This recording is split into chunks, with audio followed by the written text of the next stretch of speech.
Jacob retourne en Canaan. Finalement, Jacob et Rachel ont eu un fils nommé Joseph. Jacob a dit à Laban qu'il voulait retourner dans sa patrie, Canaan. Laban savait que Jacob avait fait un excellent travail en prenant soin de ses moutons et de son bétail et il ne voulait pas le perdre. « Nommez votre salaire et je le paierai », a-t-il répondu. Jacob répondit, « Je resterai et je travaillerai pour vous si vous me laissez passer parmi vos troupeaux et si vous enlevez toutes les brebis et les chèvres tachetées ou tachetées et tous les agneaux de couleur foncée. Ils seront mon salaire. » Laban a accepté.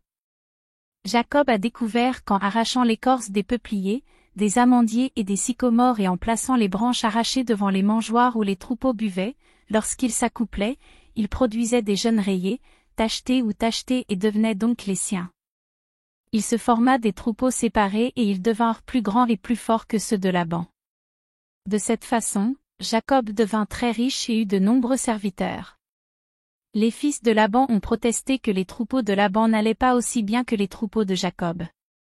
Jacob s'est vite rendu compte que l'attitude de Laban envers lui n'était pas la même. Alors le Seigneur dit à Jacob, « Retourne au pays de tes pères et je serai avec toi. » Rachel et Léa ont accepté d'aller à Canaan avec Jacob.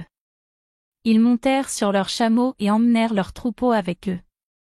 Mais ils n'ont pas dit à Laban qu'ils partaient. Avant leur départ, Rachel a volé les dieux de la maison de son père Laban.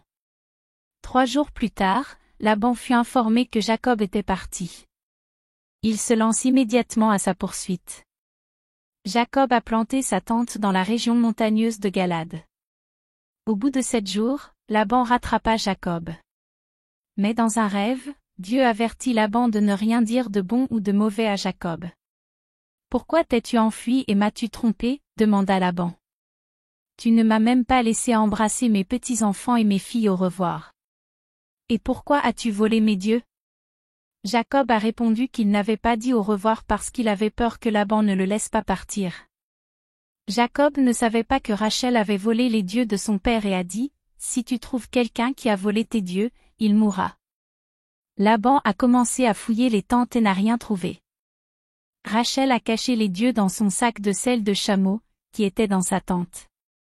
Elle s'est assise sur la sacoche, refusant de se lever pendant que son père fouillait sa tente. Laban n'a pas trouvé ses dieux. Jacob était en colère, « As-tu trouvé les dieux volés ? J'ai travaillé dur pour toi et je t'ai traité équitablement.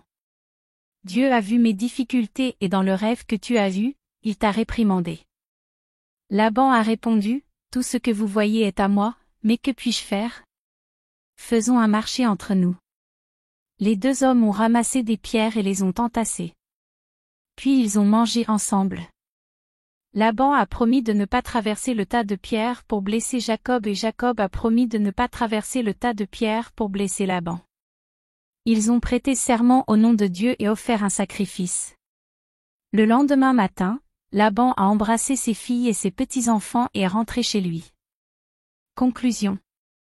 À la fin, Jacob et Laban se sont entendus et ont prêté serment de ne pas se faire de mal.